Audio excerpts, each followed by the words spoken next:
Hi, and welcome to another episode of the Women of Faith in Leadership podcast. I'm super excited to have you here. And today I've got a very special treat for you.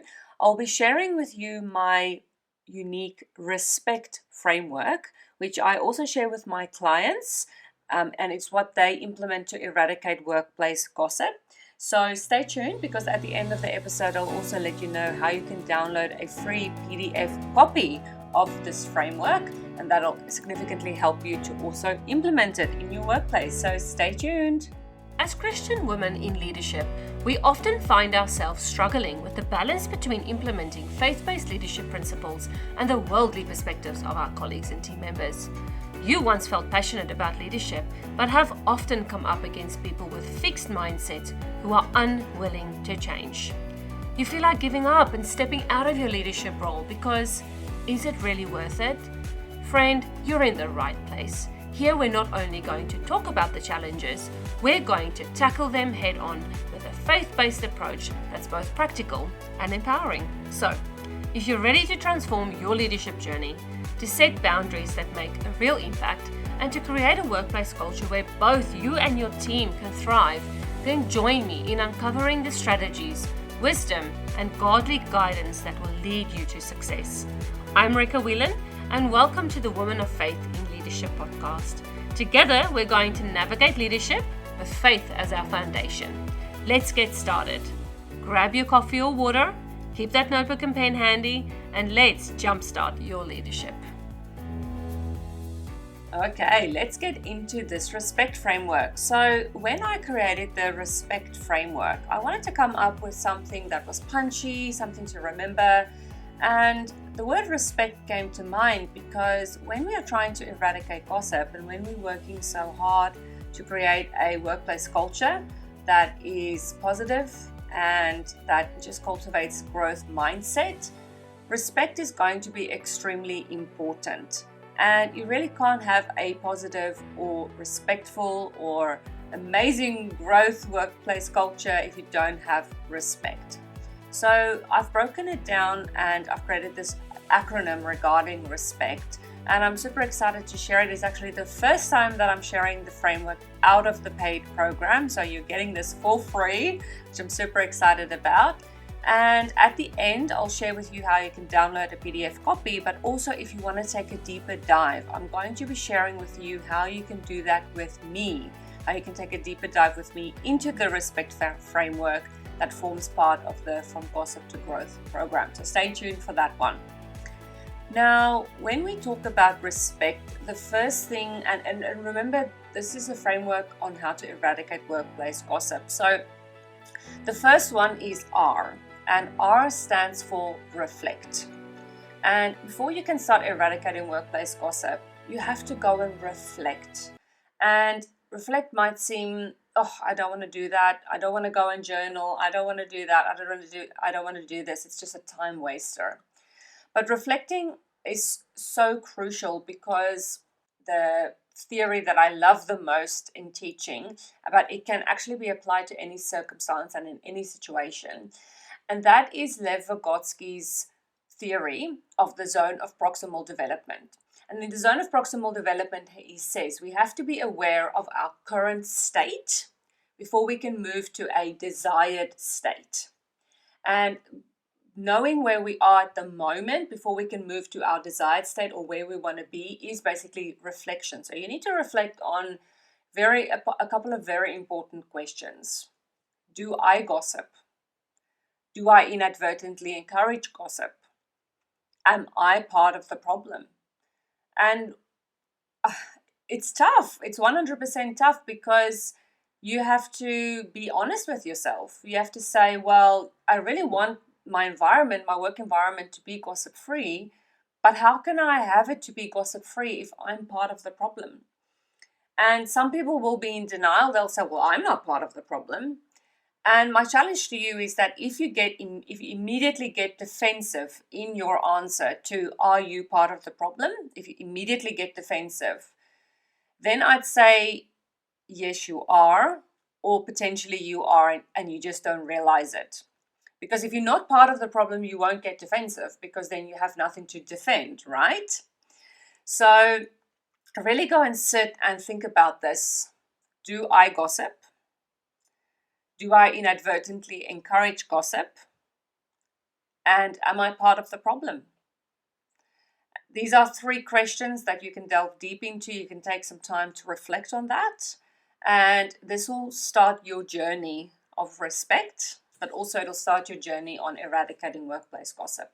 Now, in the From Gossip to Growth program, we go a little bit deeper into that, and I give you even more promptings, and we work through that as well together.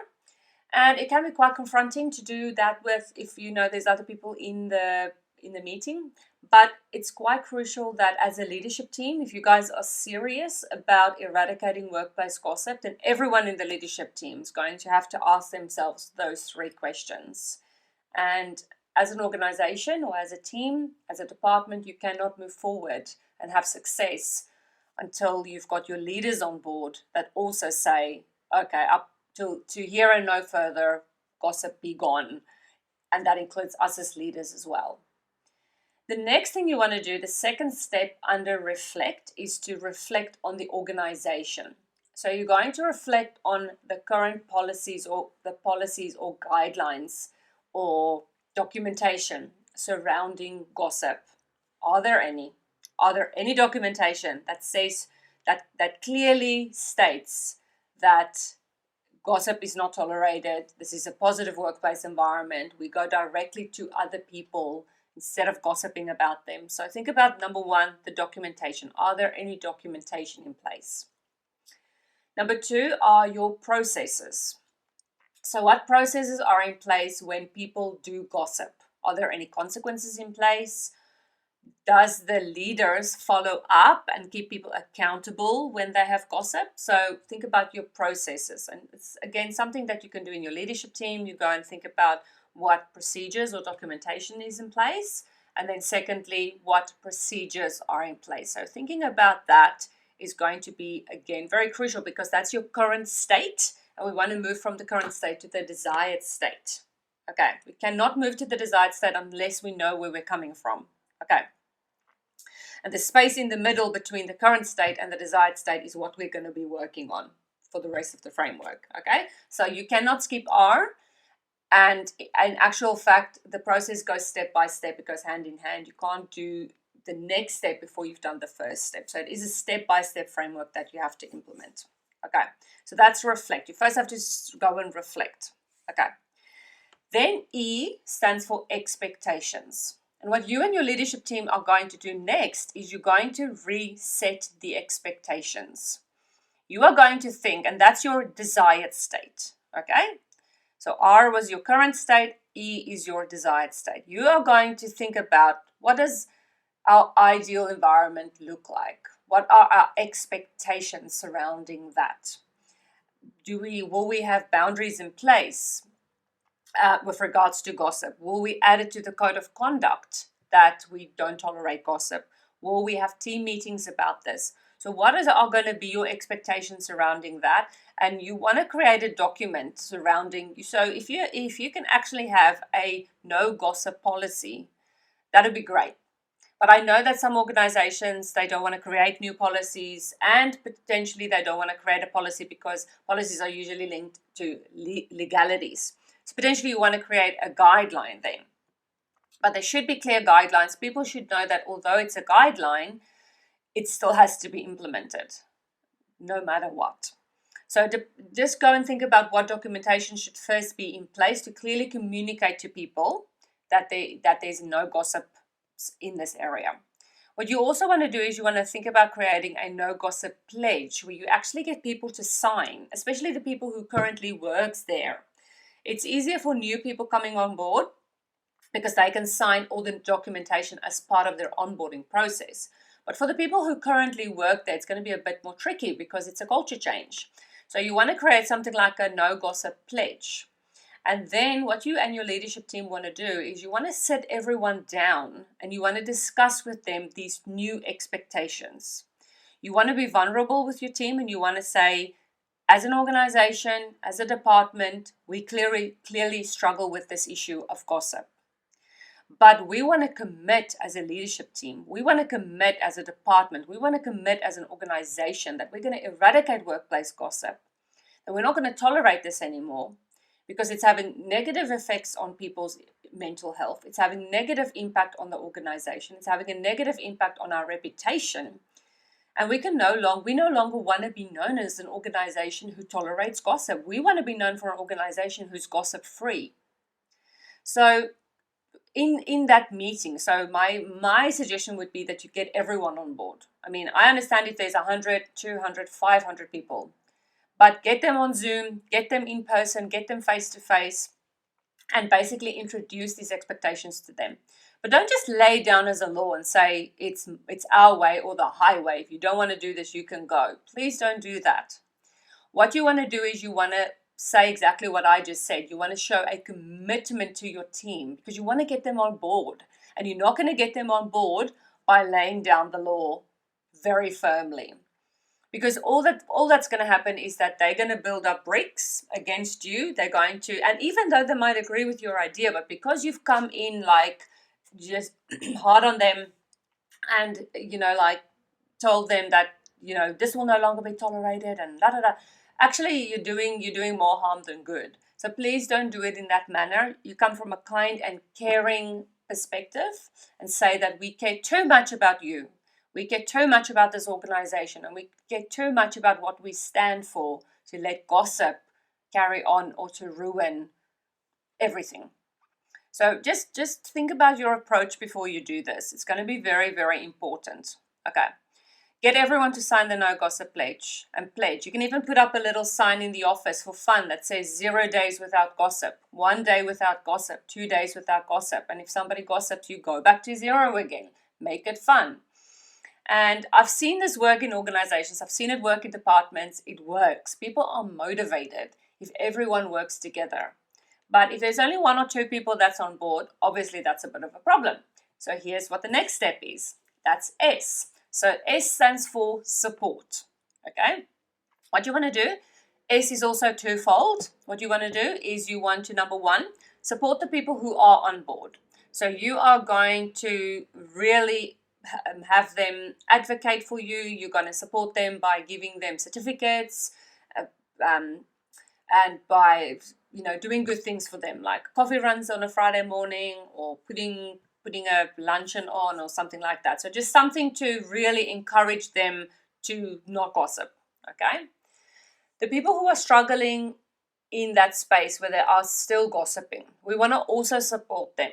Okay, we're going to move to more formal later because I know what you're thinking. I know you're thinking, well, they're not listening, so they should, something should happen. We're going to get there, okay? So what you want to do is you want to first support those ones that are struggling. You want to sit them down and say, I've noticed that you're struggling with this. Let's talk. Because quite often if you just give people the opportunity to talk, they'll say, well, this is an issue. This is something that I really struggle with. Or in my previous organization, gossip was rampant. So, to come into an organization now that doesn't gossip, it's really a struggle for me. Just get them to talk. Get them to talk about what is the actual issue here.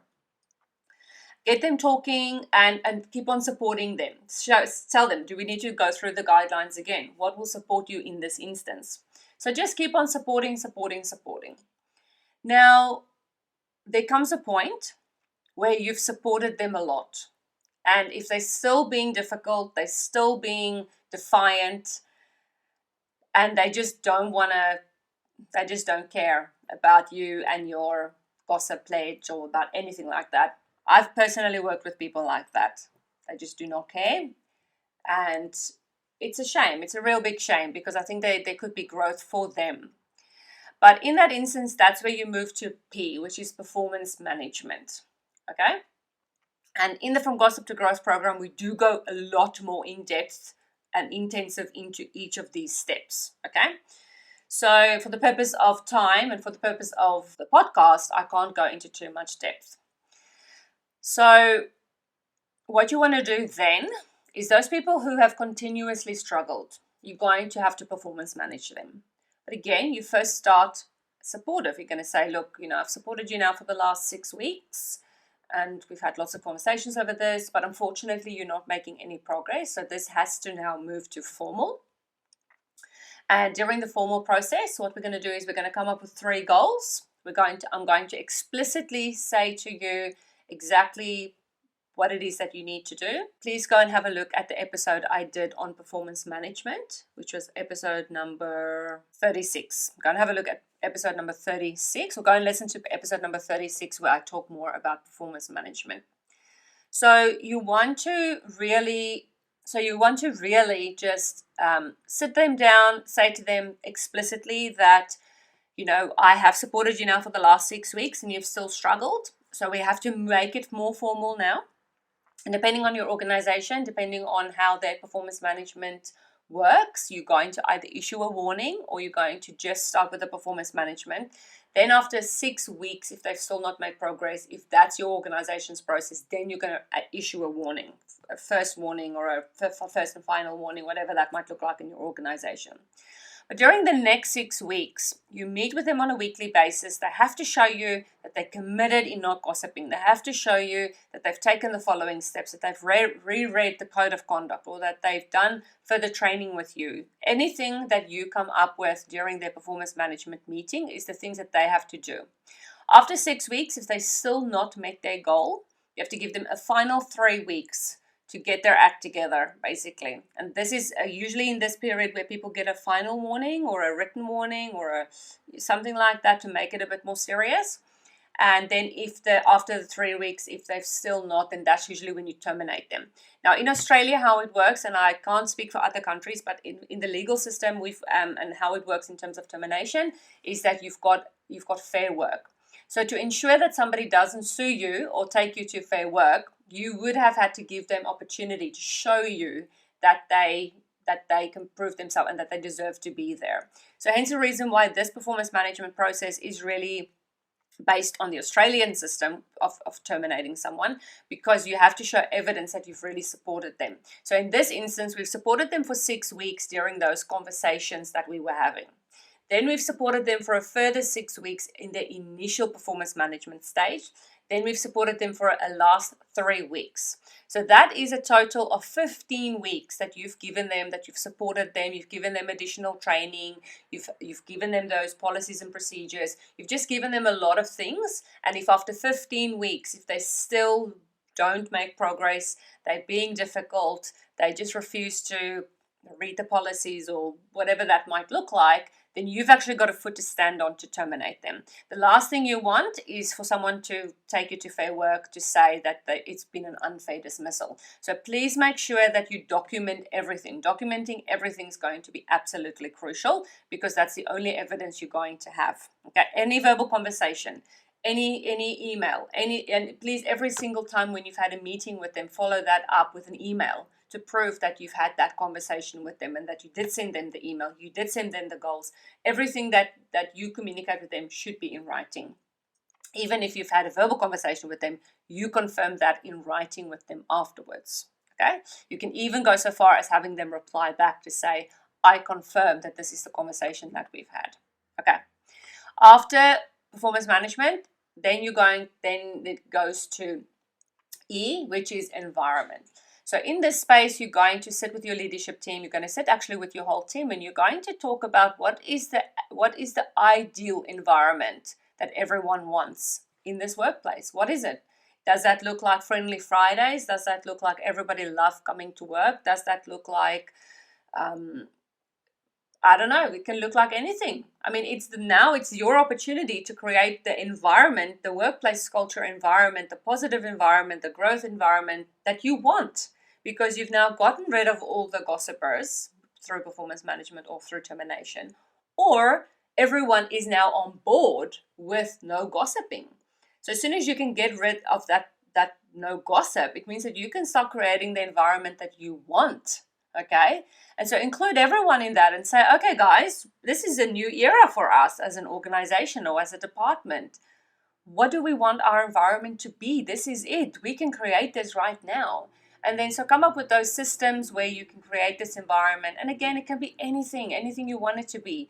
And culture is more than just Friendly Fridays. I know that, but I'm just using that as an example to show you that, okay, maybe there's an employee that says, I want there to be a feedback culture. I want to be able to give leaders feedback.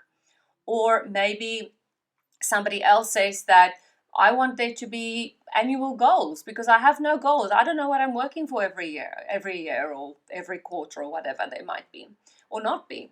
So I know, culture goes deep into leadership, into role modeling, into what's acceptable and not acceptable, but it's tangible and intangible. So that's maybe two ways you can think about it. Is think about the tangible things like your Friendly Fridays or your once a month somebody brings cultural dish or whatever like that. And then your intangible things, which are the things you can't touch, like having respect for each other, having a feedback culture and things like that. So think about it in two ways. Then the last two steps is, so C is continuous accountability. Continuous accountability is going to be extremely important as part of this process.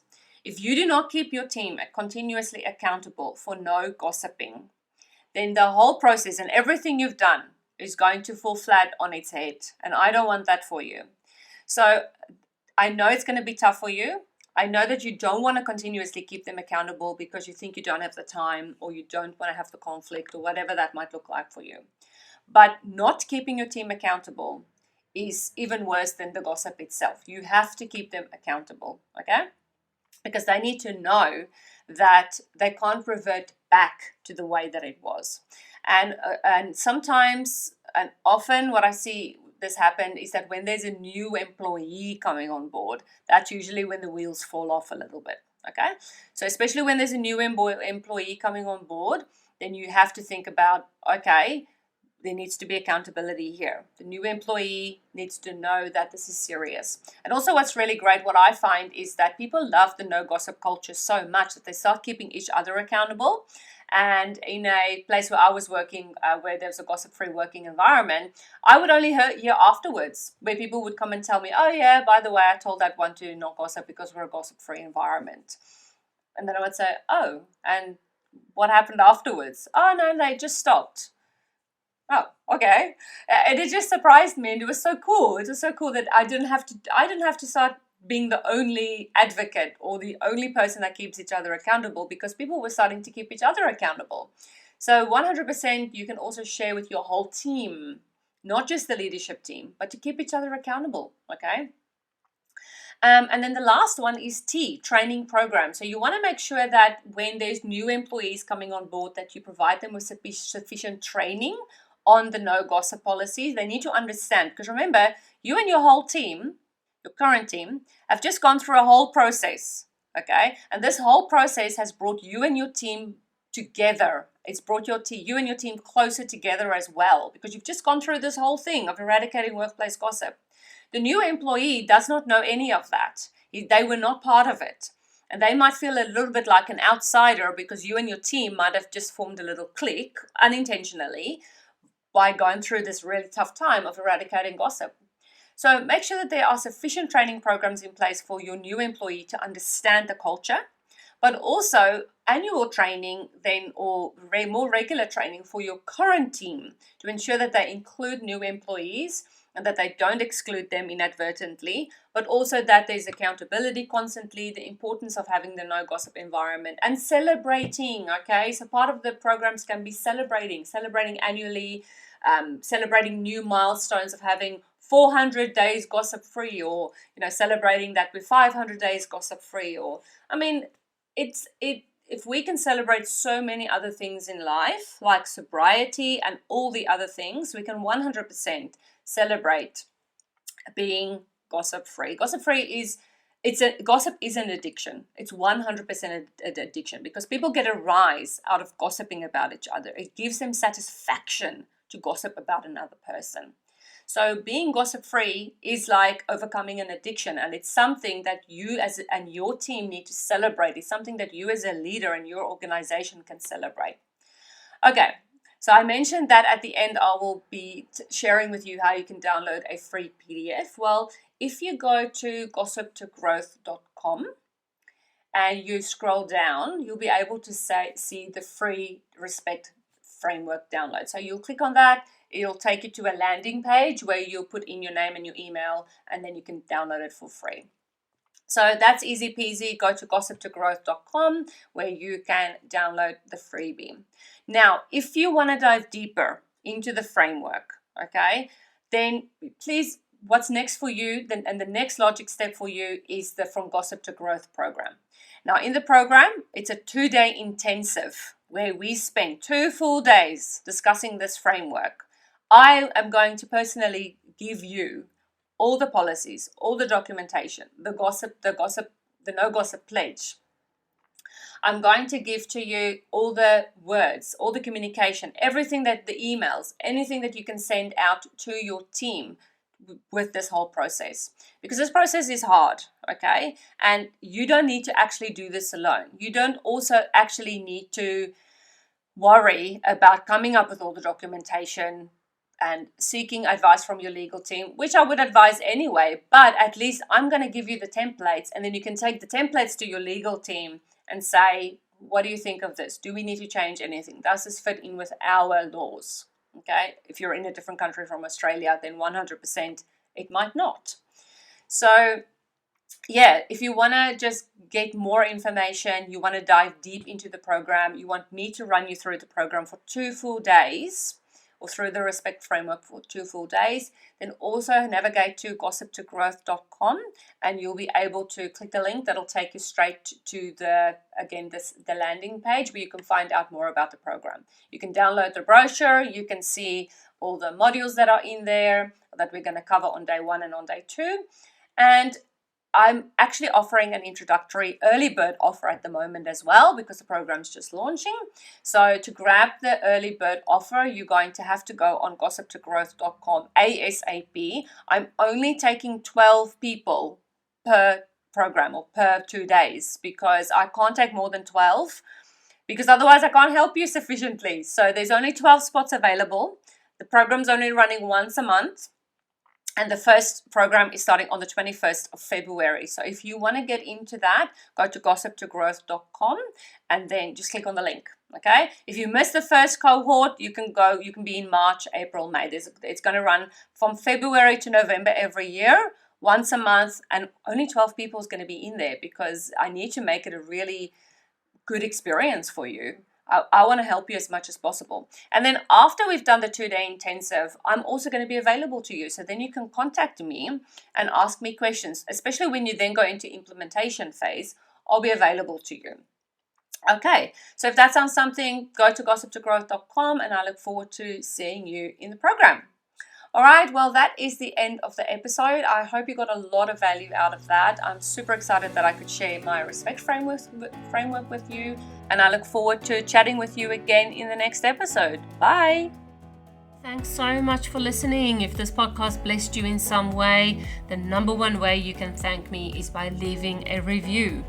Your feedback means the world to me and lights me up every single time when I read it, and it makes me want to keep going. So please leave a review, and your review will also help other Christian women in leadership find the answers they are looking for. So whether you're on Spotify or Apple Podcasts, scroll down to the review section and leave that review. Then head over to womenoffaithinleadership.com and join our free Facebook community, and I look forward to engaging with you there.